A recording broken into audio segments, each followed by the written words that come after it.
निःशुल्क छात्रावास का उद्घाटन व प्रतिभा सम्मान समारोह हुआ आयोजित। पचार कस्बे के खाटू श्यामजी रोड पर स्थित रेशमिका फार्म हाउस पर मेघभाट समाज चेतना संस्थान रजी के तत्वावधान में छात्रावास का उद्घाटन व प्रतिभा सम्मान समारोह आयोजित हुआ। समारोह में लगभग 25 प्रतिभाओं को सम्मानित किया गया। ये कार्यक्रम बंशीदास महाराज खाचरियावास के सानिध्य में हुआ। कार्यक्रम संयोजक शिवदयाल पचार ने बताया कि इस समारोह में मुख्य अतिथि डॉक्टर हरि सिंह गौड़, केंद्रीय विश्वविद्यालय सागर मध्य प्रदेश, कुलाधिपति कन्हैया लाल बेरवाल, अध्यक्ष बिल्लू राम भट्ट इंटरनेशनल आर्टिस्ट, मुख्य वक्ता वरिष्ठ पत्रकार हेमंत काला रहे। बेरवाल ने छात्रावास को बढ़ावा देने के लिए कई बातें बताई और शिक्षा के महत्व को समझाया तथा छात्रावास के लिए 21,000 रुपए देने की घोषणा की। साथ ही राजू नरेना व कुंदन की टीम ने भी छात्रावास के लिए 11,000 रुपए देने की घोषणा की।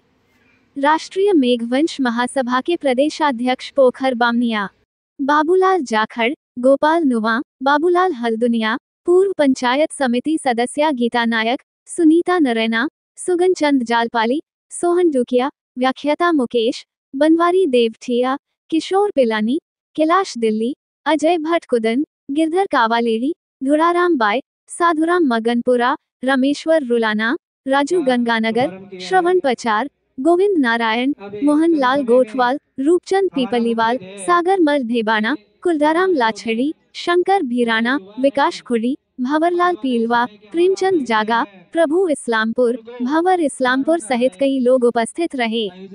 कार्यक्रम का संचालन वरिष्ठ अध्यापक संपत खींची ने किया। गुरु महाराज का सम्मान, इस मंगल आशीर्वाद लो। गुरु माला पहनाकर स्वागत सरकार सम्मान करें।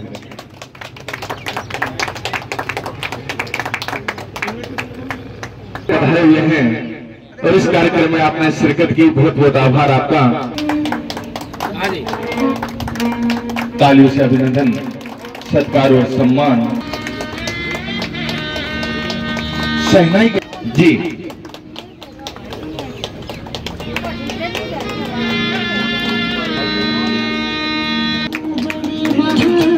है कोटि कोटि प्रणाम, कोटि प्रणाम। कहते हैं कि ईश्वर ने अनमोल रतन गिनती के बनाए हैं। कहते हैं कि ईश्वर ने अनमोल रतन गिनती के बनाए हैं। सभी का मैं हृदय से हार्दिक अभिनंदन करता हूं, स्वागत करता हूं। ये एक बहुत ही हमारे लिए खुशी का पल है कि एक नया अध्याय जुड़ने जा रहा है इस प्रचार की धरा पर, और ये सब संभव हो पाया है हमारे गुरुदेव सांगलपति और बाबा साहब की असीम अनुकंपा से। और मैं मेरे माता पिता को इस समय याद करना नहीं भूलूंगा कि उन्होंने अगर मुझे साहब नहीं पढ़ाया होता तो आज मैं ये अवसर नहीं देख पाता। इसलिए मैं मेरे माता पिता को बहुत बहुत नमन करता हूं, जो आज स्वर्ग में है। मैं उनका बहुत बहुत आभारी हूं। ऐसे माता पिता सभी को मिले। पुनः मैं आए हुए महानुभाव का सभी का, देखिए मैं क्षमा कि सभी को माला अर्पण करके स्वागत करना शायद संभव नहीं हो पाएगा।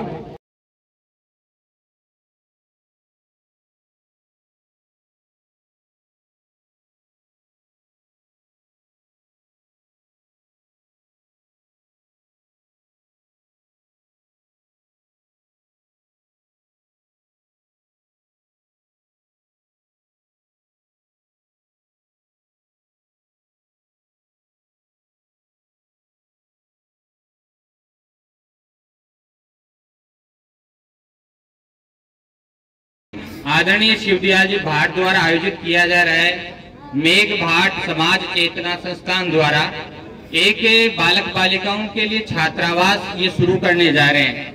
1990 से मैं देख रहा हूँ कि आदरणीय शिवदयाल जी समाज कार्यों में रात दिन रत रहते हैं।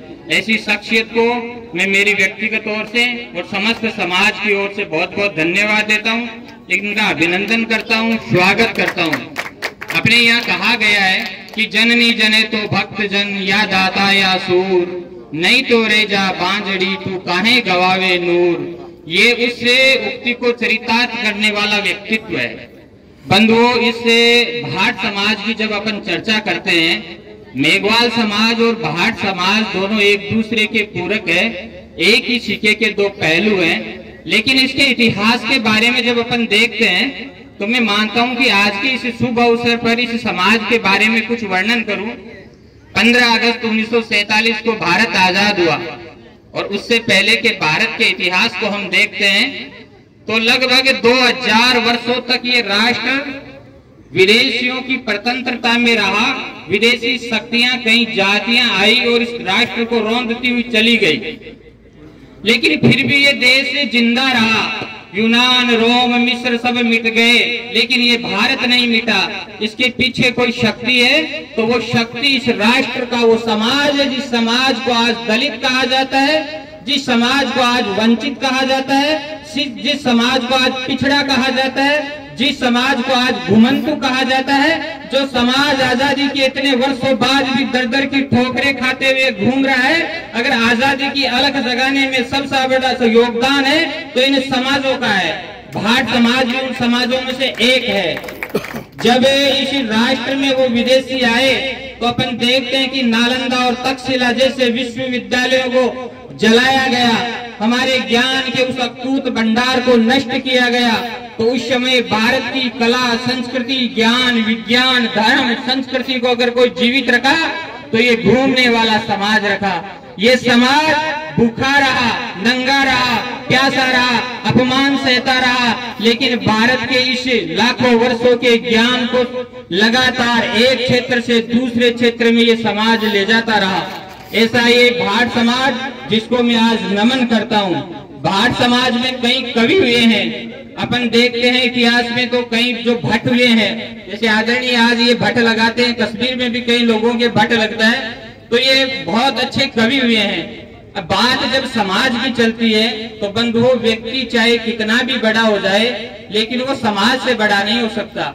उसकी जड़ें समाज में होती है और समाज से जो व्यक्ति कट जाता है उस व्यक्ति की ये स्थिति होती है कि जैसे एक पतंग होता है, वो पतंग डोरी से बंधा रहता है और डोरी से बंधा हुआ पतंग आसमान में अटखेलियां करता है, वो गगन की ऊंचाइयों को छूता है, लेकिन जब वो पतंग उस डोरी से कट जाता है तो उस पतंग को गली के बच्चे लूट कर ले जाते हैं। ये शक्ति होती है उस डोरी की। उसी प्रकार से मानव की शक्ति उसका समाज होता है।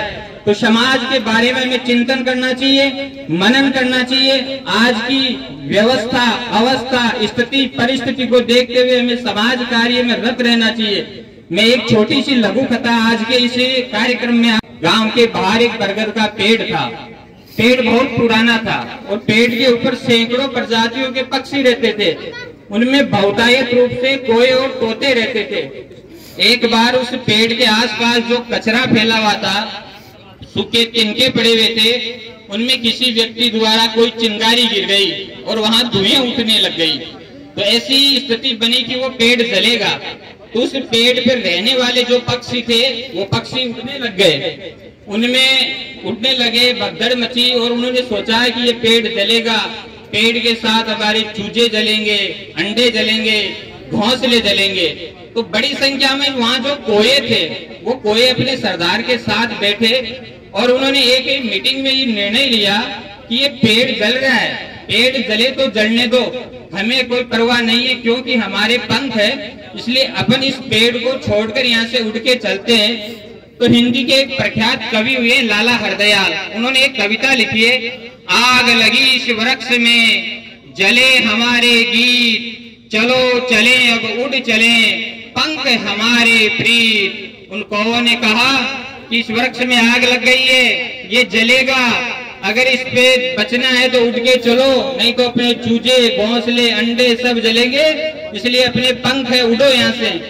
दूसरी तरफ जो तोते थे, उन तोतों के सरदार के साथ तोते बैठे और उन्होंने निर्णय लिया। उन्होंने क्या निर्णय लिया कि फल खाए इस वृक्ष के गंदे कीने पात, धर्म हमारा अब यही जले इसी के साथ। उन तोतों ने कहा कि आग लगी है तो लगी है, इस वृक्ष के हमने फल खाए हैं, हमारी गंदगी से इसको गंदा किया है, इसमें हमने आवाज किया है, इसलिए हम संकट के समय इस वृक्ष को छोड़ के नहीं उड़ेंगे और इसके साथ जलेंगे। ये जो कहानी है ये सुनने में कविता बहुत छोटी और सामान्य सी है, लेकिन यही बात अपने समाज के ऊपर लागू होती है। हम सब समाज के जो बंधु बेटे हैं, हम थोड़ा सा कुछ बड़ा होने पर, थोड़ा सा कुछ पद, व्यवसाय, ये निमंत्रण भेजा था, आज इसके हकदार हो। जब इस तरीके से हम जुड़ते हैं, लीजिएगा जी, बहुत अच्छा, लीजिएगा। आपका आगमन हुआ।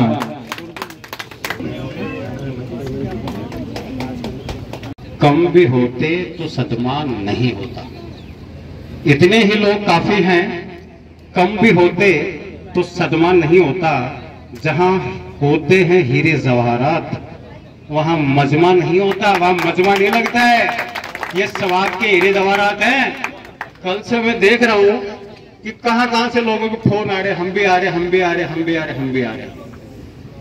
फिर मैं आदरणीय मैंने शिवदयाल जी से कहा, चंदन की चुटकी भली, चंदन की चुटकी भली गाड़ो बोलो न काट, चंदन की चुटकी भली गाड़ो बोलो न काट, चातरंग तो इकलो ही भलो और मूर्ख भला न छाट। ये जितने भी आप विराज रहे हैं सब के सब चातरंग लोग हैं। हम इस कारवां को आगे लेकर के जाएंगे, इसमें कोई शक नहीं है। मैं धन्यवाद देना चाहता हूं आदरणीय शिवदयाल जी को। हमारे बड़े बुजुर्ग ये कहा करते थे, जब बड़े बुजुर्ग को हम कोई गिफ्ट लाके देते, क्या मांगते हैं बड़े बुजुर्ग? कुछ नहीं चाहते, वो कोई एक चिलम की पैसे देते हैं, ये वो खुश रहो भाई, इससे ज्यादा कुछ नहीं। तो हमारे बड़े बुजुर्ग ये कहते थे कि भाई थारी खाई कमाई जानी। हमारे बुजुर्ग ये कहते थे, जब हम सर किसी बुजुर्ग को लाकर के कुछ देते, फल लाया हो या कुछ भी, तो वो ये कहते थे भाई थारी खाई कमाई जानी। मैं निवेदन ये करना चाहता हूँ कि आदरणीय शिवदयाल जी, थारी खाई कमाई जानी, बाकी सरकारी कर्मचारी तो गणाई थे, गणा यार, गणा गया। मैं निवेदन ये करना चाहता हूँ, मैं निवेदन ये करना चाहता हूँ शिवदयाल जी आपके लिए है कि धन रहे न जो बन रहे, धन रहे न जो बन रहे, रहे न गांव न ठाव, और कभी आज जग में जस रहे, कर जाए ऐसे काम, कुछ काम ऐसा करके जाओ, अपनी कहानी छोड़ जा, कुछ तो निशानी छोड़ जा, कौन कहे फिर आए और मौसम बीता जाए। आए हैं चले जाएंगे एक दिन, लेकिन कुछ करके जाए। और मैं निवेदन ये करना चाहता हूँ कि सरकारी नौकरियों के लिए जो बाबा साहब ने कहा था, मैं उस बात को दोहराना नहीं चाहता हूँ। बाबा साहब ने जो कहा था वो साहब को सबको पता है कि मुझे पढ़े लिखे लोगों ने धोखा दिया। नहीं, मैं निवेदन यह करना चाहता हूं कि आज आरक्षण की सार्थकता हमारे समझ में आ रही है कि शिवदयाल जी जैसे, आदरणीय भैरवाल जी जैसे, आदरणीय सभी जो मंच हैं, इन्होंने आरक्षण को सार्थक किया। शिवदयाल जी, मैं धन्यवाद देना चाहता हूं आपके माता पिता को, आपके भाइयों को, आपके परिवार को, आपके रिश्तेदारों को, आपकी सरकारी नौकरी को मैं धन्यवाद देना चाहता हूं कि आज आपने ये कहा कि मैं कुछ तो करके जाऊं। अरे वास्तव में यही तो है पैदा तो सोसाइटी। आपने जो कुछ लिया वो दे रहे हो आप समाज को। समाज क्या क्या देता है? समाज को 3 चीज देता है। समाज में बहुत कुछ देता है। इस समाज में जन्म लिया, हमारा गर्व है, ये मेरे लिए गर्व की बात है कि मेरी समाज में जन्म लिया। मैं कभी नहीं कहता कि समाज हमारा खराब, नहीं, समाज बहुत अच्छा है। जो चेतना की जरूरत है, वो चेतना का काम आपने शुरू कर दिया। एक बार शिवदयाल जी के लिए जोरदार ताली के साथ उनका स्वागत करिए। मैं निवेदन करना चाहता हूँ, समाज हमें 3 चीज देती है। आपका हम पर कर्ज है, और मेरे गुरु महाराज ये कहता है, गुरु पूर्णिमा है, गुरु श्री श्री आनंद मूर्ति जी को मैं निवेदन करना चाहता हूँ। उन्होंने कहा कि देख भाई मन, इस संपूर्ण समाज का तेरे ऊपर कर्ज है, लेकिन तेरा किसी पर कर्ज नहीं है। इस कर्ज को उतार करके जाना। शिवदयाल जी, आप बहुत बहुत धन्यवाद के पात्र है कि आप इस समाज का कर्ज उतार करके जा रहे हो। ये समाज हमें रोटी देता है, ये समाज हमें बेटी देता है, जिससे हमारा वंश बढ़ता है, और मरने के बाद ये समाज हमें कंधा देता है। कंधा देने के लिए हमें आदमी की जरूरत पड़ेगी, कंधे के लिए जरूरत पड़ेगी। सबसे पहले समाज आएगा। मैं निवेदन कर देना चाहता हूँ, कोई जो कितना बड़ा आदमी हो, उसको समाज की जरूरत पड़ेगी। और मैं निवेदन करना चाहता हूँ, अगर कोई व्यक्ति कहता है कि मुझे समाज की जरूरत नहीं है, वो या तो देवता है या पशु है। जो भी आदमी देवता हो गया उसको समाज की जरूरत नहीं है, या जो पशु है उसको इस समाज की जरूरत नहीं है। मैं निवेदन करना चाहता हूं कि आज जो आपने दीप जलाया है, ये जो चिंगारी आपने शुरू की है, ये एक दिन रोशन करेगी, ये आग नहीं लगाएगी। ये समाज को रोशन करेगी। शिवदयाल जी संघर्ष करो, हम तुम्हारे साथ हैं। इस जयपुर की टीम की ओर से मैं आपका स्वागत करना चाहता हूं। एक बार जयपुर की जो टीम है हमारी आ जाए। जयपुर के लोग काफी सारे आए हुए हैं। आदरणीय बोला अरे नहीं हमारी टीम भी तो करेगी आपका स्वागत। आ जाओ आ जाओ। और मैं बहुत बहुत धन्यवाद देना चाहूंगी शिवदयाल भाई साहब को कि उन्होंने हमें आमंत्रित किया। और सबसे बड़े गर्व की बात है कि उन्होंने ये पहली नींव लगाई हमारे समाज के लिए, तो उनका बहुत बहुत धन्यवाद। और मैं ज़रा कुछ बोलना नहीं चाहूंगी, और मैं यही चाहूंगी कि उनके साथ सभी महिलाएं भी आगे बढ़े। Thank you sir. समाज के उन लोगों के लिए मेरी क्या जिम्मा है, ये जैसे लोग तय कर देंगे, कोई समाज बैकवर्ड नहीं रहेगा, आगे की पंक्ति में खड़ा रहेगा। आज इस बात से साबित हो रहा है। मैं इस पावन अवसर पर, आज गुरु पूर्णिमा का बहुत पुण्य और पावन अवसर है। सभी आश्रमों में, सभी देवालयों में, सभी गुरुकुलों में आज गुरु पूर्णिमा बड़े हर्षोल्लास के साथ मनाई जा रही है। हम सब लोग हिंदू धर्म से जुड़े हुए लोग हैं, और ये पावन पर्व हमारे जीवन में एक बार आता है। आज अनेक जगह कार्यक्रम थे, मुझे भी 2 कार्यक्रमों में जाना था। मैं आध्यात्मिक व्यक्ति हूँ, परम साधना में मैं अपना विश्वास व्यक्त करता हूँ, लेकिन शिवदयाल जी का आदेश मुझे 9:30 बजे मिला कि ऐसा एक छोटा सा कार्यक्रम आपको आना था। मैंने कहा गुरु पूर्णिमा और देवालय तो कहीं नहीं जाएंगे, शाम को कर लेंगे। ये लेकिन इस गुरुकुल में जाने से वंचित हो गया तो जीवन भर पछताना पड़ेगा कि ऐसे पावन अवसर पर मैं जा नहीं सका। और निश्चित रूप से आज आकर के इन ऐसे महान विभूतियों की गरिमामय उपस्थिति में, आप सबके पावन उपस्थिति में जो बीज यहाँ रोपा जा रहा है, और केवल वो बीज अपने नहीं लेता, एक व्यक्ति पेड़ लगाता है कि मैं इसके फल खाऊंगा, मैं इसकी छाया में बैठूंगा। एक व्यक्ति कोई बगीचा लगाता है, वो अपने सुंदरता के लिए लगाता है, मेरे घर का शोभा बढ़ेगा। लेकिन शिवदयाल जी ने जो आज ये बीज अंकुरण किया, जो पौधा लगाने जा रहे हैं, ना इनके फल इनको खाने की इच्छा है, ना इनको उस छाया में बैठने की इच्छा है, और ना उसको सजावट के रूप में काम में लेने की इच्छा है। इनका ये प्राण ये बात को तय करता है कि ये जो पौधा, ये वाटिका जो लगाने जा रहे हैं, ये पूरे समाज को सुंदर वातावरण देगी। इसके पेड़ और फल, इसके फल भी लोग खाएंगे, इसकी छाया में भी वो लोग बैठेंगे और आगे बढ़ने का संकल्प भी आए रहा है। मका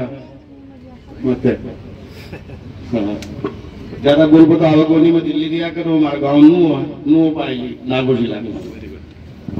बस छोटा सा आदमी, ज्यादा बड़ो आदमी तो कोनी में।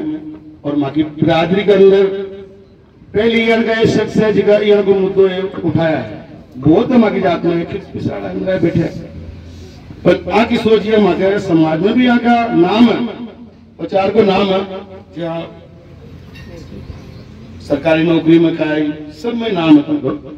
और मालाई कोई सेवा दिल्ली से है तो मैंने बता जो मैं ताकि सागर हूँ, यहाँ माँ का नहीं है। माँ जोधपुर का किया करे मोटा बांधा पागड़ा माय में गाल है काबा देवा लेवा ने काय को निकल पट होगा ना आगा यहाँ तो नहीं मिल जाएगा, उनको काम को बड़ा थोड़ा कम ही मिला। तो बहुत साहब ज्यादा तो बोलो नहीं, बस बहुत मेहरबानी आपकी, बहुत अच्छा काम कर दिया होते। माला जो भी सेवा मैंने बताया जो मैं ताकि सागर हूँ।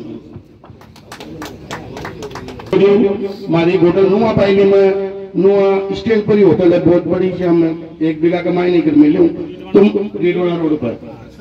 हाँ तो मैं यह किया है, जब तक आपको बंदोबस्त नहीं है तो आप बताइए, चालू कर सका आपको थक लिए मार लिए कोई बात नहीं।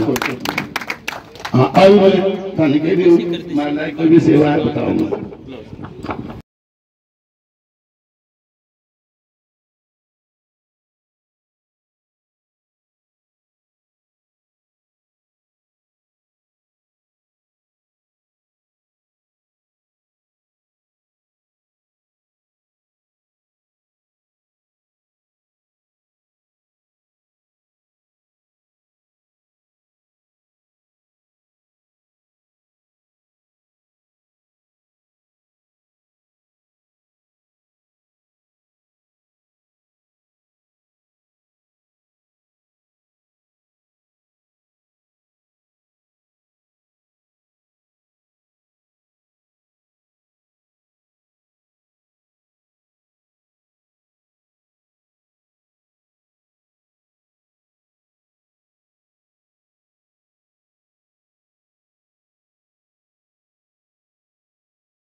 में कई जो है शिक्षक हैं।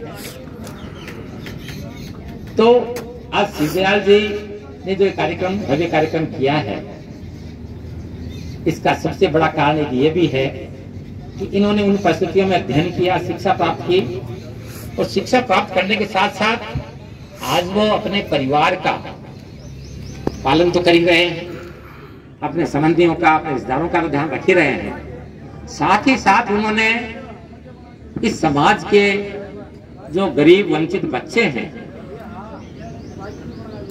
जिनको आज भी अध्ययन करने में, पढ़ाई करने में बहुत समस्याओं का सामना करना पड़ रहा है, जिनके माता पिता आज भी उनको पढ़ा नहीं पाते, तो विशेष तौर से शिवदयाल जी, बी.आर. भट्ट साहब, ये जिस वर्ग से आते हैं, वैसे देखा जाए तो हम अधिकांश, चाहे मेघवाल समाज की बात करो चाहे दूसरे समाजों की बात कर लो, सब आज भी उनमें बहुत बड़ा वर्ग है, पिछड़ा है, वंचित है।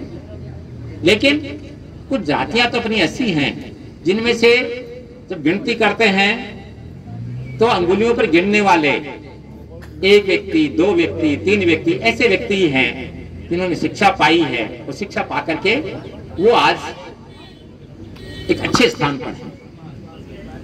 तो इसलिए मैं ये कहना चाहता हूं कि आपने उनका विशेष ध्यान रखा। आज शेखावाटी है, इस पूरा एरिया ले लीजिए, मेघवाल एक समाज बहुत बड़ी कम्युनिटी है, इसमें अधिकांश लोग आज सेवाओं में हैं। मेरे सर्विस में आने से पहले वो IAS बन गए, कलेक्टर रहे, और बाद में लंबी सेवा करने के बाद रिटायर भी हो गए। मैं तो उनमें से भी दूसरी पीढ़ी का मानता हूं। लेकिन आज कुछ, जैसे मैंने बताया कि इन जातियों में आज भी शिक्षा का अभाव है, और उनका व्यवसाय जो है, उनकी कला जो है, उनकी कला का जो, यद्यपि बड़ी खुशी की बात है, आज वो अपनी कला को, संस्कृति को जीवित रखने के लिए भी पूरा प्रयास कर रहे हैं। केवल देश में नहीं बल्कि विदेशों तक वो अपनी कला को पहुंचा रहे हैं, बड़ी खुशी की बात है। लेकिन उनको प्रारंभ में ऐसा वातावरण नहीं मिला, वो अच्छा ज्यादा अध्ययन नहीं कर पाए। तो आज जो ये शुरुआत की गई है कि उनको अच्छी शिक्षा मिले, और सबसे बड़ी बात यही है कि जो शिक्षा की जो जोत जो जगाई गई है वो बड़ी महत्वपूर्ण है। आज सुविधाओं के नाते से सरकार ने कई योजनाएं बना रखी हैं। आज मैंने बताया कि कई परिवार, कई लोग ऐसे सक्षम हैं, लेकिन शिवदयाल जी ने तो विशेष प्रयास करके जो ये नींव आज रख रहे हैं, रखी है, ये बहुत ही सराहनीय है, और साथ साथ दूसरे लोगों के लिए प्रेरणा देने वाले। आज बहुत लोग सक्षम लोग होंगे, लेकिन वो चाहे अपने बच्चों के लिए तो अच्छी अच्छी सुविधाएं कर लेते हैं, उनको काफी उच्च श्रेणी की शिक्षा दिला देते हैं, विदेश भेज देते हैं, और उनको बड़ा चाहे बड़े बड़े अफसर बना देते हैं, चाहे डॉक्टर इंजीनियर बना देते हैं। लेकिन शिवदयाल जी ने एक समाज की चिंता की है, अपने परिवार के साथ। ये सबके लिए प्रेरणा की बात है। इस प्रकार की प्रेरणा समाज में आज भी प्रत्येक व्यक्ति में बढ़े, क्योंकि मैंने बताया कि अच्छा कोई बात, आज अपन शिवदयाल जी की यदि बात करें, इनकी कम्युनिटी की बात करें, तो उन्हें बहुत कम लोग हैं। लेकिन जो दूसरी कम्युनिटी मैंने बात की, मेघवाल समाज से बहुत लोग पढ़े लिखे लोग हैं, अच्छी सेवाएं उन्होंने प्राप्त की, अच्छी शिक्षा प्राप्त की है, अच्छी सेवाएं की है। लेकिन आज उनसे जब बात करते हैं तो उनमें वो भाव नहीं मिलता। वो इस बात से सेटिस्फाई है कि मैंने मेरी पढ़ाई कर ली, ऐसा मेरा बेटा, एक बेटा डॉक्टर बन गया, दूसरा वाला बेटा मेरा विदेश में, बस इस बात से वो बहुत खुश है। लेकिन वास्तव में यह कोई खुशी जो है ना, अल्टीमेट खुशी नहीं है। इससे खुशी तो उस व्यक्ति को लोगों से मतलब ज्यादा होगी जो खुद गरीब रहा हो, चाहे खुद ने कोई छोटा मोटा भी काम किया हो, शिक्षा का काम किया हो, लेकिन उसने 2 बच्चों को गाइड करके, 2 अच्छी पुस्तकें दे करके, या कभी यदि उसको आवश्यकता पड़ी 10, 20, 30 रुपए की उसकी मदद करके उसको शिक्षा के रूप में आगे बढ़ाया हो, तो जब लगता है कि आज वो इंजीनियर बन गया, आज वो डॉक्टर बन गया। तो इस प्रकार का उसका जो योगदान है एक बहुत बड़ा योगदान है, और उस प्रकार के योगदान की आवश्यकता आज प्रत्येक व्यक्ति को है। क्योंकि मैंने बताया ना, आज एक बहुत बड़ा वर्ग जो है, हम लोग बैठे हैं, उनमें से आज भी वंचित है, आज भी पिछड़ा हुआ है और आज भी उनके परिवारजन हैं वो उनको विदेश पढ़ाने की बात तो दूर है, IAS IPS की तैयारी करवाने की बात तो दूर है, उनको 5वीं पास भी नहीं करा पाते, उनको 10वीं पास भी नहीं करा पाते। बहुत लोग आज भी जब गिनती होती है तो बहुत बड़ा वर्ग है जो अपने यहाँ अपने बच्चों को 10वीं पास नहीं करा पाते। जैसी परिस्थितियां मैंने बताई ना कि चाहे BR भाट साहब की रही हो बाकी रही हो, क्योंकि उनका काम इसी प्रकार का रहा, उसमें लगे रहे, वो अपने बच्चों को एक जगह स्थायी रूप से शिक्षा नहीं दिला पाए। आज आपके आसपास के लोग मैं जानता हूँ सीकर में, क्योंकि मैं रहने वाले इसी क्षेत्र का हूँ और सीकर में मैंने लंबे समय तक सेवा की है, जानता हूँ कि यहाँ के लोग जो 6 महीने के लिए पंजाब में भट्ठों पर चले जाते हैं, क्योंकि छोटा बच्चा और है तो जो दूसरा बच्चा जो स्कूल में जाना चाहिए उस बच्चे को साथ इसलिए ले जाते हैं कि जब वो काम करेंगे तो उस बच्चे का ध्यान कौन रखेगा। जो जिस बच्चे को स्कूल में होना चाहिए वो वहां उनके साथ इसलिए जाता है क्योंकि उसको छोटे वाले बच्चे का ध्यान रखना है। तो न तो बड़े वाला बच्चा पढ़ पाता है न छोटे वाला पढ़ पाता है, और उसी बीच में क्या होता है, पढ़ाई का समय जो है निकल जाता है, वो 10 साल का हो जाता है, 12 साल का हो जाता है। फिर उस बच्चे को भी शर्म आती है कि वहां तो छोटे छोटे बच्चे हैं, मैं इतना बड़ा जाऊंगा, तो उसको भी शर्म आती है, वो भी 1-2 दिन भेजोगे तो वापस आ जाएगा। और परिवार वाले भी कहते हैं भाई तो बड़ा हो गया, अब क्या करेगा स्कूल जा करके, स्कूल का तेरा टाइम निकल गया।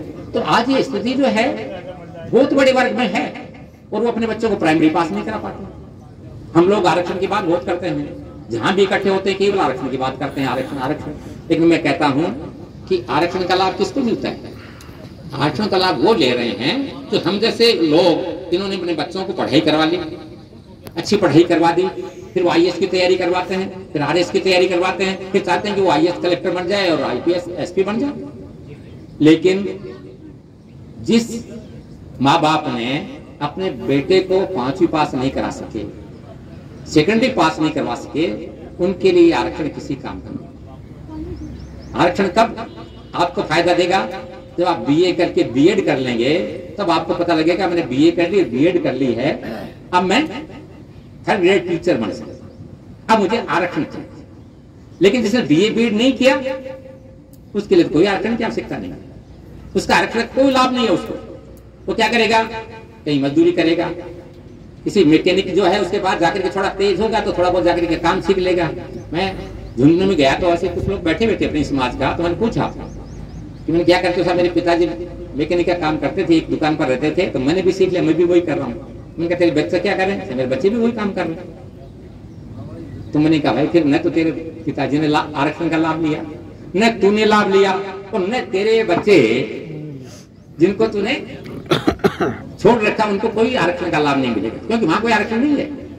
ठीक है, कोई करके काम करके कुछ दिनों बाद में जो है उम्र के साथ साथ काम बंद हो जाएगा।